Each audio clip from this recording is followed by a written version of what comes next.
Video کو like کریں، ہمارے چینل کو سبسکرائب کریں، پاس والی بیل آئیکن کو دبا دیں تاکہ ہماری آنے والی ہر نیو ویڈیو کی نوٹیفیکیشن آپ کو مل جائے۔ بھی موجود ہے، اللہ اکبر، ان سے بھی کہنا چاہتا ہوں آج ہر ایک کا مسئلہ ہے۔ مسئلہ کیا ہے؟ مسئلہ یہ ہے کہ کسی نے کچھ کر دیا، کسی نے کچھ کر دیا، کرتے بھی لوگ، کیونکہ پہلے لوگ میدان میں لڑتے تھے، اب لوگ میدان میں نہیں لڑتے، اب لوگ گھر بیٹھ کر کے ایسی کوشش کرتے ہیں جس سے آپ کو تھکائیں، پریشان کریں، لیکن 98% لوگوں کو کسی نے کچھ کیا ہوا نہیں ہوتا، 2% ہے بیچارے بس۔ پھر اس کے بعد نظر بھی آپ کو لگتی ہے، نظریں بدتی ہے۔ حدیث پاک کا مفہوم ہے میری امت میں اکثر اموات ہوگی تو نظر بد کی وجہ سے، بری نظر کی وجہ سے۔ جادو اتنا خطرناک نہیں ہوتا جتنا نظر بد خطرناک ہوتی۔ بزرگوں نے فرمایا نظر بد اگر پتھر کو لگے تو پتھر کو توڑ دے، جانور کو لگے تو جانور ہانڈی میں چلا جائے، انسان کو لگے تو انسان قبر میں چلا جائے۔ نظر بد کا بڑا خطرناک اثر ہے۔ اب اگر آپ کو خطرہ ہے کوئی جادو کرے گا، آپ کو خطرہ ہے نظر لگ جائے گی، آپ کو خطرہ ہے کچھ ہو جائے گا، آسان طریقہ سب سے بچنے کا اللہ کے رسول علیہ السلام فرماتے ہیں، توجہ کرنا، یہ میرے نبی کا فرمان ہے، فرمایا جو باوضو رہتا ہے وہ اللہ کے قلعے میں محفوظ ہو جاتا ہے، جو باوضو ہوگا وہ اللہ کے قلعے میں محفوظ ہوگا۔ اب آپ مجھے بتائیں جو بادشاہ کے قلعے میں محفوظ ہو اس پر دشمن حملہ نہیں کر سکتا، اور اگر کرے تو کامیاب نہیں ہو سکتا، جو میرے اللہ کے قلعے میں محفوظ ہو اس پر کسی کا وار کیسے چل سکتا ہے، کسی کا حملہ کیسے کر سکتا ہے؟ اللہ اکبر۔ لیکن بات اتنی ہے ڈاکٹر کچھ کہے عمل کریں گے، حکیم کچھ کہے عمل کریں گے، ایرا گہرا نرکو خیرا کچھ کرے عمل کریں گے، لیکن رسول اللہ نے فرمایا اس پر ایک کان بھی نہیں دھریں گے، ایک لمحے کے لیے توجہ نہیں کریں گے۔ مسلمانوں کی تباہی اور بربادی کی سب سے بڑی وجہ یہ ہے مصطفیٰ جان رحمت کی سنتوں سے دور ہونا، آقا کی تعلیمات سے دور ہونا، اسی لیے ذلیل، اسی لیے رسوا، اسی لیے تباہ، اسی لیے برباد ہو رہے ہیں۔ میں پوچھنا چاہتا ہوں آپ اس پر ذرا غور تو کریں گھر جا کر کے، اللہ کے قلعے میں وہ محفوظ ہے جو باوضو ہے۔ اللہ کا قلعہ کسے کہتے ہیں؟ اللہ اکبر۔ خدا جس کو اپنے حصار میں لے لے، خدا جس کو اپنی حفاظت میں لے لے، میں سمجھتا ہوں ہر دشمن سے بچنے کا سب سے بہترین کوئی ذریعہ ہے تو وہ وضو ہے۔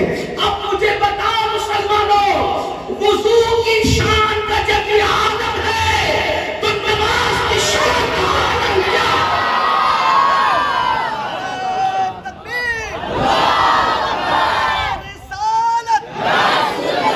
ہمارے سمندر فصاحت و بلاغت، عباس بحر معرفت، اہل سنت، اللہ کے رسول علیہ السلام فرماتے ہیں وضو نماز کی کنجی ہے، کنجی چابی۔ جب چابی کا یہ عالم ہے، جب چابی کا یہ عالم ہے تو جب جس چابی سے وہ نماز کے جو دروازے کھلتے ہیں اس نماز کا عالم کیا ہوگا؟ اور اس امت کا حال یہ ہے اللہ اکبر، سب کے دروازے پر دستک دینا تو گوارا ہے لیکن رب کے دروازے پر دستک دینا گوارا نہیں۔ میں تو صرف اتنا کہنا چاہتا ہوں اللہ اکبر، میرے آقا صلی اللہ علیہ وآلہ وسلم کے دیوانوں، اگر آپ سنیں گے تو عرض کروں باران رحمت کا نزول ہے، ہو رہا ہے۔ ویسے کسی بھی کام کی قبولیت کی بڑی واضح علامت یہ بتائی گئی ہے کہ اگر وہ کام کے شروع میں بارش ہو جائے یا اس کے ختم ہونے کے بعد بارش ہو تو سمجھ لو کہ وہ کام اللہ کی بارگاہ میں مقبول ہو گیا۔ میں اپنے شہر مالیگاؤں میں جب کبھی بیان کرتا ہوں اور بارش ہوتی ہے، میری قوم مجھے آج تک کبھی چھوڑ کے نہیں بھاگی، اس لیے کہ سنی کربلا والے ہوتے ہیں اور کربلا والوں کو بھاگنے سے کیا کام ہے؟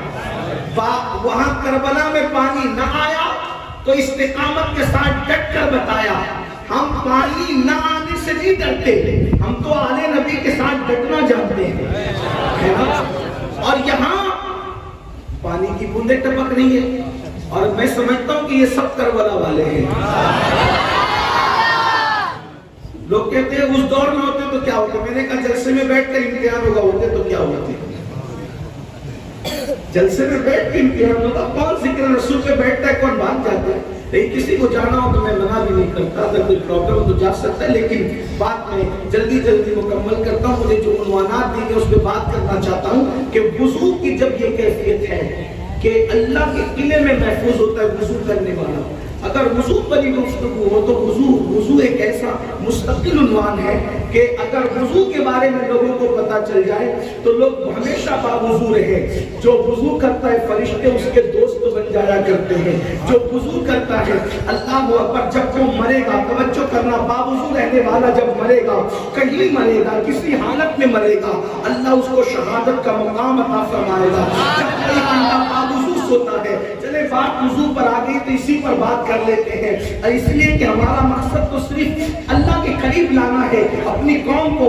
تو ذرا توجہ کریں, میرے آقا مصطفیٰ جان رحمت صلی اللہ علیہ وسلم فرماتے ہیں لوگوں باوضو سویا کرو, اس لیے کہ جو بے وضو سوتا ہے جب ہم سوتے ہیں تو ہماری روح نکال لی جاتی ہے.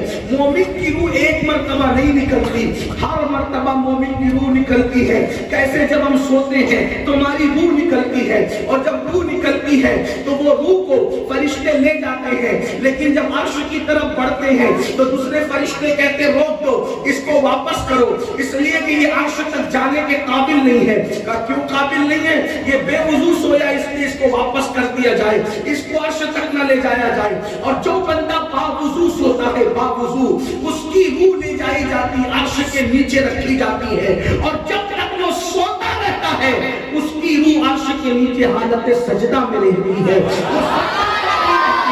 پتہ چلا, اسی لیے فرمایا باوضو سونے والے کا ایک ایک لمحہ, یہ ادھر سو رہا ہے کھگاٹے لے کر اور ادھر عبادت میں اس کا لمحہ لکھے جا رہے ہیں, اس کی روح کو عرش کی سیر کرائی جا رہی ہے. میرے پیارے آقا علیہ السلام کے پیارے دیوانوں, کیا وضو کی برکتیں ہیں. لیکن افسوس ہم نے ہر علم حاصل کرنے کی کوشش کی, علم حدیث, مصطفیٰ جان رحمت کے فرامین, اسلام کے قوانین, اسلام کی خوبصورت تعلیمات ہم نے کبھی حاصل کرنے کی کوشش نہیں کی. جو باوضو رہے گا, جو باوضو رہے گا, اللہ اس کو پاگل پن سے محفوظ رکھے گا. جو باوضو رہے گا اللہ اس کو برے خیالات اور وسوسات سے محفوظ رکھے گا. بے شمار جوان کہتے ہیں مولانا بہت وسوسے آتے ہیں, باوضو رہ کر دیکھو, پھر دیکھو کہاں وسوسے آتے ہیں. میرے پیارے آقا صلی اللہ علیہ وسلم کے پیارے دیوانوں, باوضو رہنے کی بے شمار برکتیں ہیں. ارے یہ کیا کم برکت ہے, مرو گے کسی بھی حالت میں